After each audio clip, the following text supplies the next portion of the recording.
미국 캘리포니아주 버클리시에 있는 UC 버클리 대학에는 점심시간만 되면 미니 자동차처럼 생긴 작고 귀여운 로봇들이 나타난다고 합니다. 이 로봇은 자기 스스로 돈을 벌어들인 전 세계 첫 번째 자율주행 로봇이라고 하는데요. 과연 이 로봇들의 정체는 무엇일까요? 이 작고 귀여운 로봇의 이름은 키위봇이라고 합니다. 키위봇은 대학생들에게 맛있는 점심 식사를 배달해주는 바로 자율주행 음식 배달 로봇입니다. 정말 귀엽지 않나요? 키위봇을 개발한 키위 캠퍼스는 다른 자율주행 기술 개발 기업들이 시험 테스트를 하고 있을 때 이미 2017년 3월부터 키위봇 150대를 이용하여 음식 배달을 진행하였고 4만 번의 유료 배달을 하며 로봇 배달 시장에서 자리를 잡게 되었습니다. 키위 캠퍼스를 설립한 대표인 콜롬비아 청년 펠리페 차베스는 창업 1년 만에 매사추세츠 공과대학교에서 출판하는 잡지인 테크놀로지 리뷰가 선정한 35세 이하 혁신가로 뽑히기도 했습니다.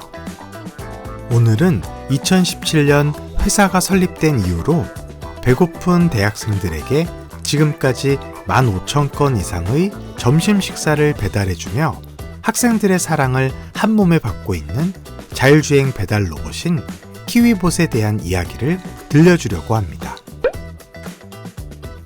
콜롬비아 출신의 펠리페 차베스는 미국에서 음식을 배달시킬 때 배달비가 거의 음식값만큼 나오는 것에 대해 놀랄 수밖에 없었습니다.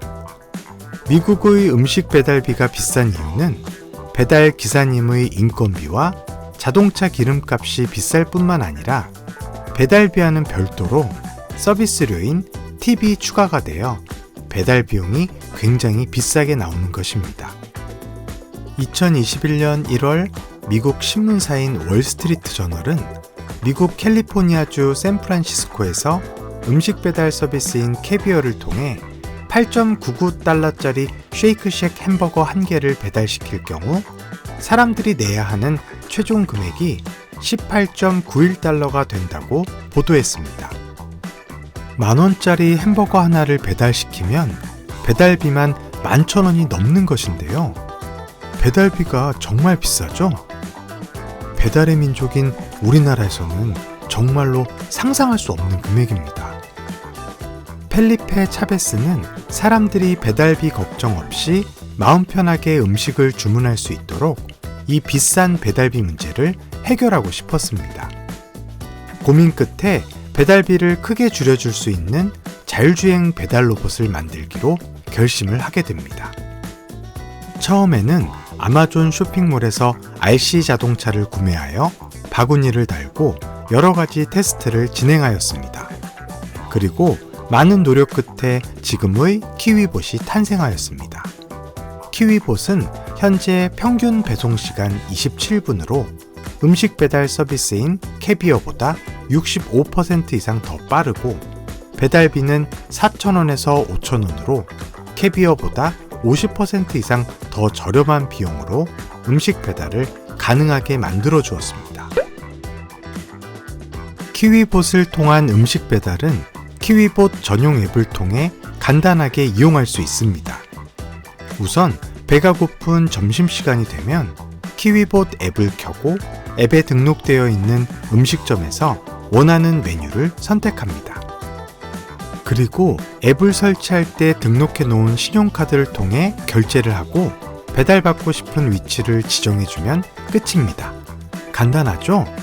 이렇게 음식 배달 주문이 완료되면 앱에서는 음식을 배달해줄 귀여운 담당 키위봇의 번호를 알려주게 됩니다. 키위봇 도착 알림이 뜨면 지정한 위치로 가서 담당 키위봇의 번호를 확인합니다. 번호가 맞으면 앱의 버튼을 눌러 키위봇의 문을 열고 배달된 음식을 꺼내 맛있게 먹으면 됩니다. 정말 편하겠죠? 학생들은 시간이 없거나 바쁠 때 음식점에서 긴 줄을 설 필요 없이 키위봇을 이용하여 편리하게 점심 식사를 해결하고 있습니다. 학교에서 시간을 효율적으로 쓸 수 있어 학생들에게 도움이 많이 된다고 합니다. 맛있는 점심을 배달해주는 키위봇의 모습이 참 사랑스럽기까지 하네요.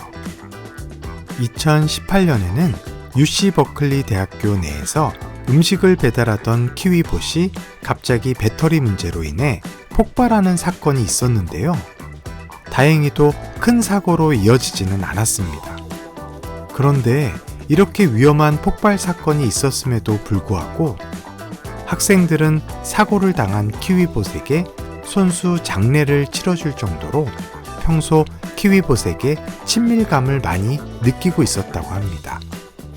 키위봇이 사고당한 모습을 보니 저도 마음이 좀 울컥하네요. 다시는 이런 위험한 사고가 일어나면 안 되겠지만 한편으로는 키위봇의 장례를 치러줬던 학생들의 기분이 어땠을지 조금은 이해가 됩니다. 이렇게 키위봇은 특히 UC 버클리 대학교 학생들에게 많은 사랑을 받는 음식 배달 로봇이 되었습니다. 펠리페 차베스는 음식 배달 로봇을 만들 때 처음에는 장거리를 자유자재로 이동할 수 있는 완전 자율주행을 시도했습니다. 그런데 생각해보니까 사람들이 보통 점심에 배달을 시킬 때 엄청 먼 곳의 음식점보다는 가까운 곳의 음식점에서 음식을 배달시키는 경우가 대부분이었습니다. 그래서 로봇이 가까운 거리에 음식 배달을 하는데 굳이 고도의 기술이 필요한 완전 자율주행 기술을 갖출 필요가 있을까라는 생각을 하게 되었습니다. 그 결과 키위봇은 기계학습이 가능한 인공지능 두뇌를 가지고 있고 전후방 6개의 카메라 그리고 레이저 반사광을 이용해 거리 등을 측정하는 센서인 라이다를 탑재하였기 때문에 가까운 거리의 음식 배달을 위한 자율주행은 충분하다는 결론을 내리게 됩니다. 키위봇에게는 횡단보도를 건너면서 앞사람과의 거리를 유지하거나 사람이 많은 곳에서 사람들을 피해 돌아갈 줄 아는 기술 정도만 있으면 충분하였습니다. 그리고 실수 없는 배달을 하기 위해 사람이 키위봇의 스크린을 통해 5초에서 10초에 한 번씩 키위봇이 길을 잘 찾아가는지 도착 지점을 확인하는 원격 감시 시스템을 도입하였습니다. 원격으로 감시하는 것이기 때문에 사람이 꼭 미국에 있을 필요가 없어 상대적으로 인건비가 저렴한 콜롬비아에서 직원들을 뽑아 키위봇의 스크린을 보며 키위봇이 길을 잘 찾아가는지 체크를 하였습니다. 키위봇은 처음에 세대의 자율주행 로봇으로 음식 배달을 시작하였습니다. 레스토랑 봇이 음식점에서 음식을 받아 도로변까지 운반해주면 배달 기사님이 키위봇을 실은 반자동 세발 자전거인 키위트리케를 운전하여 도로변에 도착합니다. 키위봇에 음식을 넣은 후 키위트리케는 자율주행을 통해 키위봇을 도착지 근처까지 운반해주고 키위봇은 마지막으로 소비자가 물건을 받는 최종 구간을 뜻하는 라스트 마일을 담당하며 음식 배달을 완료하게 됩니다. 키위 캠퍼스에서는 키위봇이 음식 배달을 하는 라스트 마일을 약 200m 정도로 생각하였습니다. 이렇게 키위 캠퍼스는 사람들이 키위봇 앱을 통해 음식을 주문하면 고도의 기술을 갖춘 완전 자율주행 기술이 아닌 구간별로 담당 자율주행 로봇을 만들어 3가지 로봇과 사람이 협력하여 배달을 완료하게 만들었습니다. 음식점에서 고객이 주문한 음식을 받아 고객이 있는 곳까지 배달해주는 완전 자율주행 기술을 갖춘 최첨단 자율주행 로봇을 개발하는 데에는 엄청난 자본과 긴 시간이 소요될 수 있습니다. 키위 캠퍼스는 생각을 전환하여 일단 당시 회사가 가지고 있었던 기술로 로봇 배달이 가능할 수 있도록 구간별로 3가지 자율주행 로봇을 이용하는 실행 가능한 방법을 선택한 것입니다. 손이 많이 가고 기술이 조금 부족하더라도 일단 서비스를 시작하고 기술을 꾸준히 업데이트 시키는 전략을 추구한 것이죠.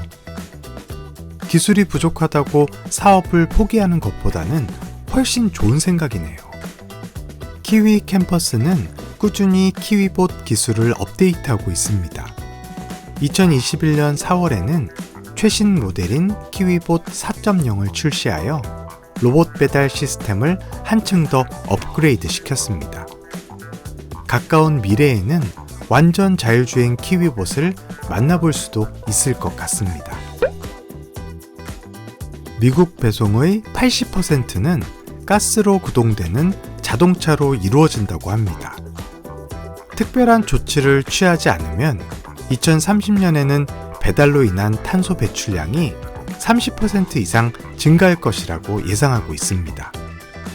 키위 캠퍼스는 배달비를 아끼기 위해 그리고 지구를 보호하고 지구의 환경을 개선하기 위해서라도 앞으로도 전기로 움직이는 키위봇을 많이 이용해달라고 요청하고 있습니다.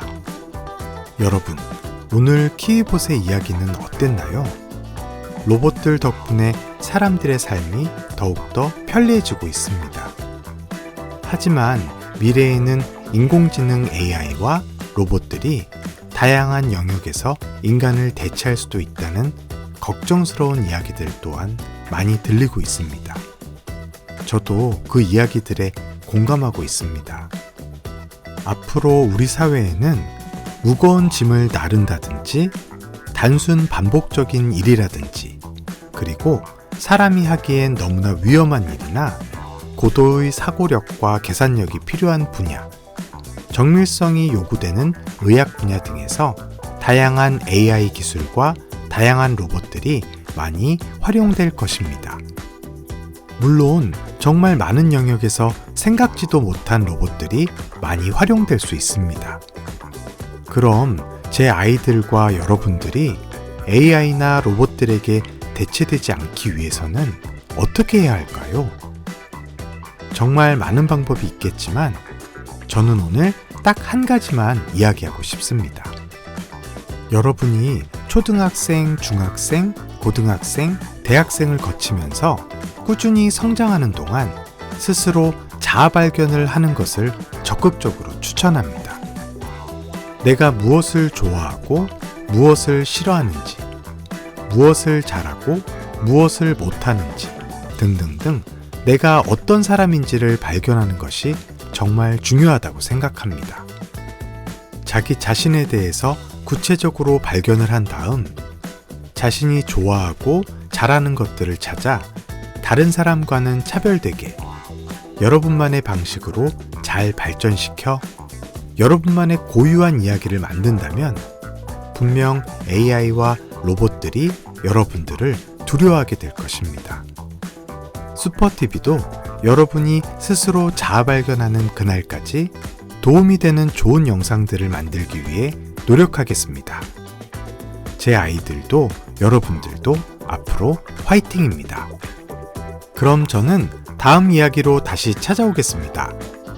아이들을 위한 세상을 변화시키는 다양한 이야기들을 전달합니다. 아빠표 스토리 슈퍼였습니다.